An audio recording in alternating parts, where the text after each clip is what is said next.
Turned down my childhood crush who's now a single mom because she rejected me when I was unattractive. Her friends blew up my phone demanding I give her a chance. I, male, mid-20s, spent most of my childhood and early adulthood focused on education. I'm not naturally gifted, so I had to focus and work hard, as my parents encouraged me to. Things finally slowed down later during college, and I found myself being more social. There was a girl, Nat, in my social circle whom I liked, so I asked her out. She laughed when I did, but she said it was just so unexpected and that's why she laughed. Still, it kinda stung. She declined and said she wasn't dating at the moment. Spoiler alert, she was definitely dating, just not me. But whatever, she said no. I moved on. I got a good job out of my hometown, partly based on my good school performance and connections through internship. Two of the guys from work, let's call them Tony and Steve, mid to late 30s, hung out with me a lot and got me to come out of my shell more. They told me to start coming to the gym with them cause they were tired of looking at my beanpole at SS. I had a lot of fun and improved my body drastically. Now, Tony and Steve were a couple, so whenever we would go out, they'd be really good wingmen and really got me out of my shell. I'm still a bit awkward, but much more comfortable in social situations now that I've got some experience. This happened over the course of like 2 years. I wound up asking my job to work remotely to be closer to my family. Health/money issues back home. Not going to get into it. And got approved as long as I travel back to the office quarterly for important meetings and stuff. So now I'm back home. Again, I ran into Nat at the grocery store a few weeks ago. Turns out, she's raising a kid on her own now and generally doing well for herself. We ran into each other again at a mutual friend's party. This is when she asked when I was gonna ask her out again. I said the thought hadn't really crossed my mind and she seemed offended like, why not? I said I'm not interested and thought that was that. I did kinda remove myself from the conversation quickly after that. Well, apparently that wasn't okay to do. Nat came and found me again and demanded to know why I'm not interested because you were interested 2 years ago. I told her that was 2 whole years ago and she lied when she rejected me and so I haven't thought of her in that way ever since. She said a normal person would be over that and then said it's because she's a single mom, isn't it? I mean, honestly, I've no interest in dating single mothers because I'm literally just now dating around. I don't want to have to deal with all the stuff that comes with a situation like that. But more to the point, I'm not attracted to Nat anymore. I just simply don't see her that way. Am I crazy here? Like, why are her friends blowing me up because I don't want to date her? Tony and Steve are telling me that I don't owe her anything, but some of my friends at home are telling me to at least give her a shot. I haven't really talked to my parents about it, but my younger brother is saying I should try and my older sister is telling me to trust my gut. I just don't understand why or how this got to be such a big deal. Update 1. After reading and replying to some of the overwhelming amount of comments here, I spoke with my sister last night about what to do. I don't like the chaos of this situation. It's a lot of anxiety and I feel the need to resolve it. To that end, after much consideration and my sister's agreement, I reached out to Nat this morning and asked her if she would meet me for coffee tonight. I made it clear that this is not a date. It's just 2 friends trying to come to terms with each other because I don't like all the messages and comments from her friends. Nat accepted pretty quickly and said she'd like to clear the air about some things. The fact that she apologized for any craziness does give me some hope that our talk later will be productive. I will update you all tomorrow if I can. I appreciate everyone's time and input. Edit. Please, no red pill theories in here. I don't like how adversarial that makes things and it's not how I view the world. My sister, my mother, my cousins,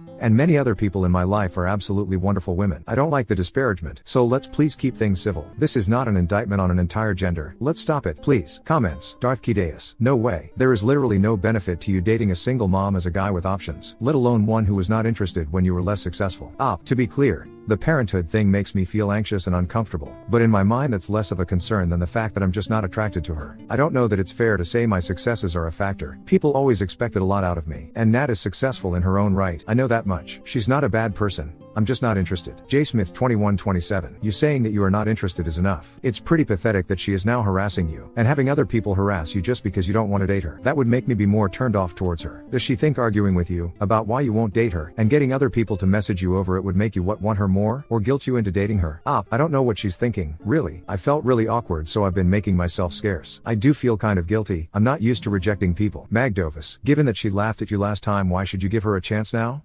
She did say that she laughed because she didn't expect me to ask her out last time. I kind of believe that, because I laugh when I'm nervous or surprised too. I just feel guilty. I don't like making people feel bad, and her friends are talking her up quite a bit. She does have a lot of really nice qualities about her, but my gut is just telling me not to go for it. I'm uncomfortable any way I look. Fun Yellow 6576. You're not wrong. She lied to you when she rejected you. That's the only thing that matters. Thank you. The lying does irk me. If she had said she's not interested, that would have been fine. Then again, I do understand that sometimes women lie because they don't feel safe. I don't know that I necessarily blame her her for it, but it also doesn't exactly make me feel good. Update 2. Hi everyone. Thank you to everyone who commented on my first post. This will be my last. Some of you got very angry very quickly and I wanted to clear a couple things up before telling you all how it went last night. I try not to attribute behavior to malice if there's a possibility it can be attributed to incompetence. I think the world would be a better place if we tried to do that a bit more and be a bit less antagonistic. I know I would appreciate the benefit of the doubt if, and when, I do something wrong. Saul tried to do the same with Nat and her friends. Honestly, I'm glad I did. Nat has been in the periphery of my life for a long time. We weren't ever really close, but being from the same town, you get the general idea of who a person is over time. I was shocked at her behavior because I thought it was unlike her. Her friends reaching out to me surprised me and had me feeling anxious because I'm honestly not used to that much social attention all at once, the tone and content of the attention notwithstanding. These are not inherently bad people. I believe they are just generally good people who are behaving poorly. Anyway, what you all really want to know. I met Nat for coffee, well, tea, at a local coffee shop last night. She showed up late, after I did, and said it was because of some childcare stuff she had to take care of. It turned out that her son's father is very much in their lives, but just as a co-parent. The reason she is single is because co-parents is really all they can be together. They did not work well as a couple at all. But from Nat's own admission, her son's father is a very good dad. Dedicated, caring, and supportive. I said to Nat that these last couple weeks were very stressful for me because of her friends contacting me about her and that I'm sorry that she was offended or hurt by my saying no. But I'm not sorry for saying no. Nat stopped me and apologized herself. She said she didn't intend for any of that to happen. She just has some very loyal and passionate friends. She also said sorry for how she behaved at the party and gave me some very helpful context. Nat had just recently started dating again and has not been having much luck. She expected as much, but she didn't expect people to be so uncaring about it. The last guy she met was quite cruel about her being used goods and harshly rejected her specifically for being a single mom. So that was fresh in her mind. Nat said she saw me and was attracted to me not just physically but that I was less socially awkward and could hold somewhat of a decent conversation now. So she was attracted to my growth. She said she remembered that I was smart and caring but I was very socially awkward when I had first asked her out. Nat was adamant that she did not mean to laugh. She was genuinely just surprised because she never suspected that I even thought of her that way to begin with. I do believe her on this front. It turned out that she was trying to flirt with me at the party, and when I rejected her, the negative emotions she had from the last rejection just took over and she reacted poorly. She said she complained to her friends and they took it upon themselves to try to grease the wheels. To Nat's credit, the messages have stopped since yesterday after I first reached out to her and explained why I wanted to meet. In retrospect, I think I may have overreacted too. I believe this because looking at some of the messages from her friends more objectively, it looks like they were just advocating for us to be together rather than attacking me for saying no, if that makes sense. But all the attention felt like demands to me and I may have panicked a bit. So that's basically it, everyone. I apologized, she apologized, and it's all a lot more mundane than I think some people may have expected. No, we're still not dating, and we're both okay with that. Though we did agree that, if the opportunity presents itself down the line and the timing is right, one or both of us may try, gently, approaching the idea again. I don't know if I ever expect that to happen, but it's not entirely a bad thought. Just not a thought I would entertain for at least a few years from now. I like my life the way it is for now. Comments. Late Champion 8678. You seem like a very nice guy, actual nice, the good kind. I'm sure your anxiety about the situation played a role, but, under that, seems a caring guy. With that said, stay away from Nat and her friends. She may not have intended the bum rush, but the fact her friends thought it appropriate at all is concerning. Listen to Tony and Steve. They have their heads screwed on right. Thank you. Yeah, I am grateful to have my friends. I've been a generally anxious person most of my life, so I can't say I'm too surprised at it having such an impact on me here and now. Fibblesmish, having read both bits of your story, I am simply baffled by why you are in any contact with her or her unbalanced friends. Do you want to be in high school forever? You did nothing wrong. She was unable to deal with her life, so she sicked her childish posse on you via the net. When an adult has a problem, they deal with it themselves. No adult messages a third party about who they should be dating. None of this was anyone but your business and certainly not the group of harpies. This is childish and sad. Stand up for yourself, tell her to never bother you again and move on with your life. Their refrigerator. Ike was someone he liked and had respect for at some point in his life, and he wanted to give her a chance to redeem herself as that person in his mind. Does she deserve it? I don't think that matters because he wanted to clear the air. Yeah, I don't think she or her friends are reasonable, but sometimes being human is to be unreasonable. It doesn't sound like he's gonna date her or anything.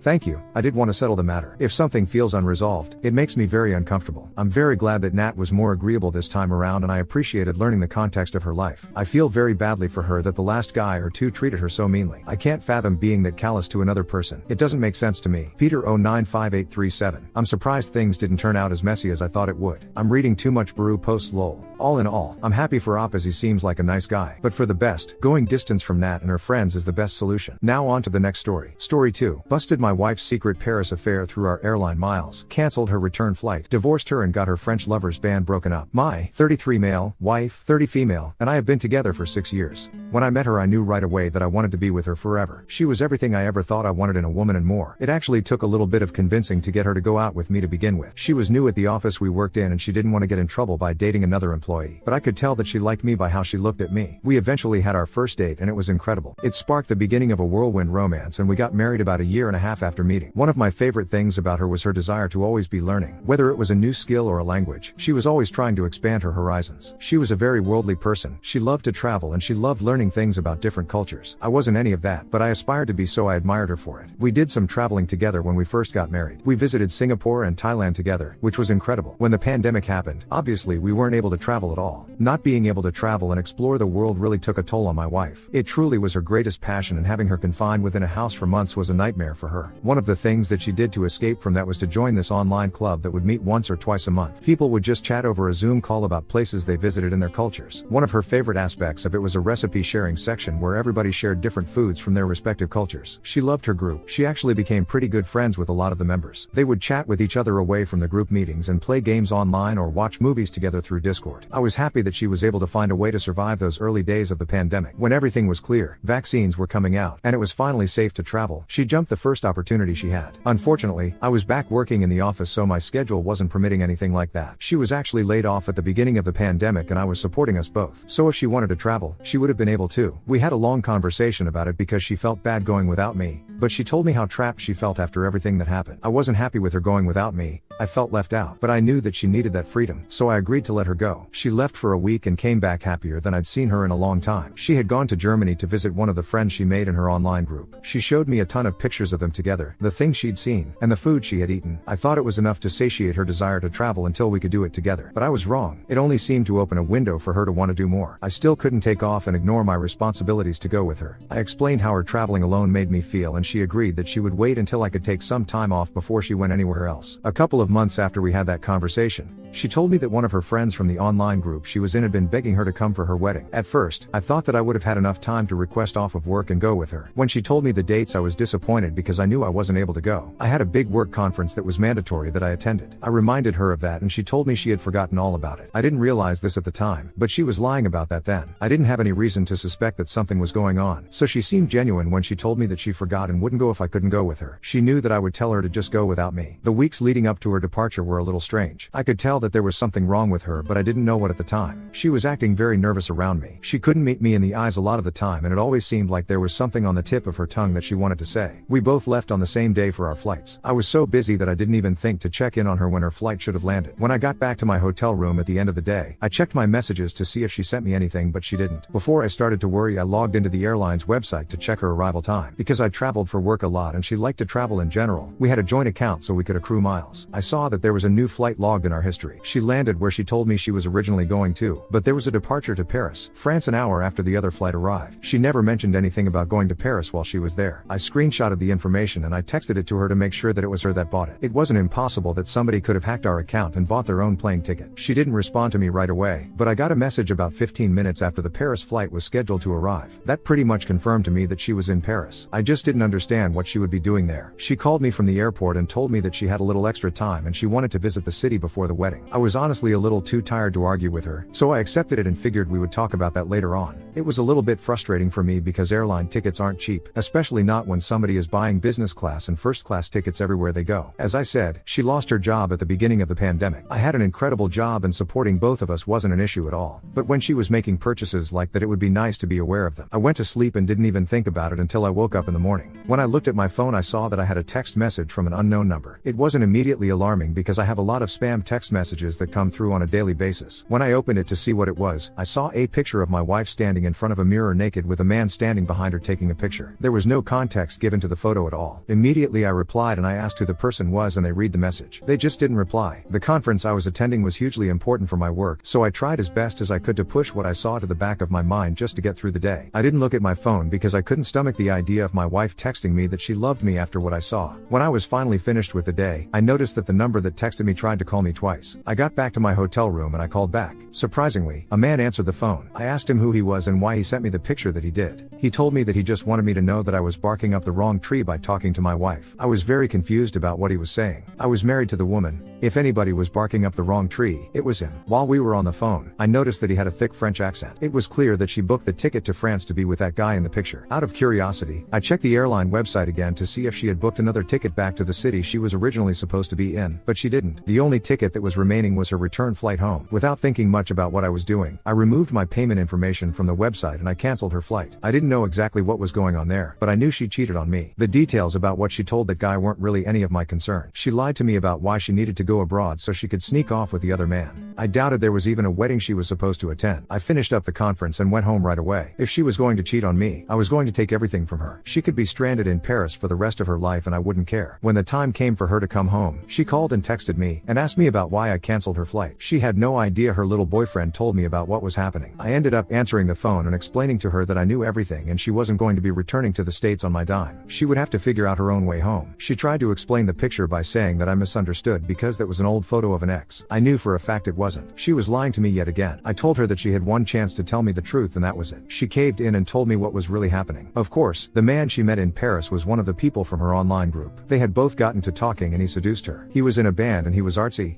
Things that she would normally go for in a man before she met me. I didn't say anything about it, and I told her that when she got home she could expect to find divorce papers waiting for her. Then I hung up. I didn't buy her plane ticket back. She actually ended up having to call several people to try and get them to buy her a ticket because she didn't have any of her own money. I had completely cut her off after I found out she cheated. Her sister ended up buying her the ticket, then called me to ream me out over the phone about stranding her. I did some digging online to try to find out who the guy was that my wife was sleeping with. She mentioned that he had a band, but when I found him I was surprised by how many followers he had. He was a growing artist and had recently released a song that was doing pretty well. I knew it was wrong when I did it, but I couldn't help myself. I blurred out my wife's face so she couldn't sue me for revenge. Then I posted the picture of the man online with a throwaway account, tagging him in it. It got a lot of views, and the story that I posted along with it about how he slept with a married woman and ruined someone's life got a lot of sympathy from people. I divorced my wife and she ended up moving out with her sister while she looked for a job that could sustain her. She ended up working in person again, which I knew would disrupt her traveling desires. I thought that was funny. A couple of months after I posted the picture online, I checked on the status of the band out of curiosity. They had gotten quite a mixed reception over the image. One of the band members spoke out on their Instagram page about how after everything happens it was decided that it would be best for the band to part ways and pursue different paths. So, it felt kind of good knowing that their band might have broken up because of me.